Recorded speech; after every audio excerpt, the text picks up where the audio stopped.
Assalamualaikum warahmatullahi wabarakatuh. Hai, saya Muhammad Sugani. Jadi di sini saya akan membahas tentang materi uang ya. Jadi kayak apa sih pengertian dari uang, terus kayak jenis-jenis uang, serta fungsi dari uang tersebut tuh apa sih gitu kan. Karena mata kuliah bank dan lembaga keuangan ini sebagian besarnya membahas soal uang, maka dari itu kita perlu mendalami materi tentang uang. Oke? Jadi yang pertama, di sini ada pengertian dari uang. Nah, apa sih uang itu? Nah, jadi menurut Kamus Besar Bahasa Indonesia, pengertian uang adalah alat tukar atau standar pengukur nilai, kesatuan hitungan yang sah dikeluarkan oleh pemerintah suatu negara berupa kertas, emas, perak, atau logam lainnya yang dicetak dengan bentuk dan gambar tertentu. Selain itu, uang juga dapat diartikan sebagai segala sesuatu yang diterima secara umum, sebagai alat pembayaran yang resmi dalam rangka memenuhi suatu kewajiban. Secara umum, mempunyai 3 tujuan yang berbeda tergantung pada penggunaannya, yaitu sebagai alat tukar untuk pembayaran di antara konsumen, badan usaha, dan pemerintah. Oke, selanjutnya ada jenis-jenis uang. Nah, jenis-jenis uang ini terbagi menjadi 3, yaitu berdasarkan bahannya, berdasarkan nilainya, dan berdasarkan lembaga. Yang pertama, berdasarkan bahannya. Apabila dilihat dari bahannya, untuk membuat uang, maka jenis uang ada 2 macam. Yang pertama, uang jenis logam, yaitu uang dalam bentuk koin yang dibuat dari logam, aluminium, kupronikel, bronze, emas, perak, perunggu, dan lain sebagainya. Nah, yang kedua ada uang jenis kertas, yaitu uang yang bahannya dibuat dari kertas atau bahan lainnya. Uang dari bahan kertas biasanya memiliki nilai nominal yang lebih besar dan mudah dibawa untuk digunakan keperluan sehari-hari.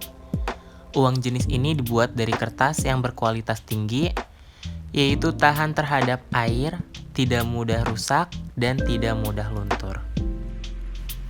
Selanjutnya berdasarkan nilainya, nilai uang dapat dilihat dari nilai yang terkandung di dalam uang tersebut.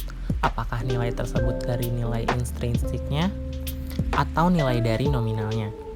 Ada beberapa jenis dalam kategori uang berdasarkan nilainya, yaitu bernilai penuh atau yang merupakan uang yang nilai intrinsiknya sama dengan nilai nominalnya. Contohnya, uang logam di mana nilai bahannya untuk membuat uang sama dengan nilai nominal yang tertera atau tertulis di dalam uang tersebut.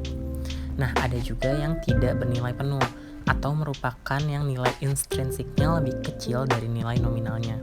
Sebagai contoh, uang kertas.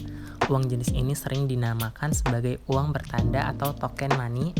Seringkali nilai intrinsiknya jauh lebih rendah dari nilai nominalnya. Dan yang terakhir ada berdasarkan lembaga, maksudnya adalah lembaga atau badan yang menerbitkan atau mengeluarkan uang. Jenis uang yang diterbitkan berdasarkan lembaga terdiri dari A. Uang kartal, ialah uang yang diterbitkan oleh bank sentral baik berupa uang logam maupun uang kertas. Dan yang B. Uang giral, merupakan uang yang diterbitkan oleh bank umum seperti cek, bilet giro, kredit card, dan lain-lain sebagainya. Fungsi uang. Jadi, yang terakhir kita akan membahas fungsi dari uang. Saat ini, secara umum, fungsi uang terbagi menjadi 4, yaitu sebagai alat tukar-menukar, satuan hitung, penimbun kekayaan, dan standar pencicilan utang. Nah, fungsi uang yang pertama ialah sebagai alat tukar-menukar. Uang sebagai alat untuk melakukan pembelian atau penjualan pada suatu barang dan jasa. Uang sebagai alat tukar dapat dilakukan terhadap segala jenis barang atau jasa yang ditawarkan di masyarakat. Nah, fungsi uang selanjutnya yaitu satuan hitungan.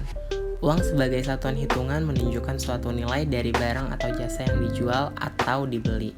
Besar dan kecilnya suatu nilai yang dijadikan sebagai satuan hitung dapat menentukan suatu harga barang atau jasa secara mudah. Fungsi uang lainnya yaitu sebagai penimbun kekayaan. Uang dapat disimpan, artinya kita dapat menimbun kekayaan berupa sejumlah uang yang disimpan karena nilai uang tersebut tidak akan berubah. Oke, fungsi uang yang terakhir yaitu standar pencicilan utang. Uang akan mempermudah dalam menentukan standar cicilan utang piutang secara tepat dan cepat, baik secara tunai ataupun cicilan. Nah, jadi itu pengertian dari uang, jenis-jenis uang, serta fungsi dari uang yang dapat saya sampaikan. Kurang lebihnya mohon maaf. Saya Muhammad Sugani, sampai bertemu kembali. Wassalamualaikum warahmatullahi wabarakatuh.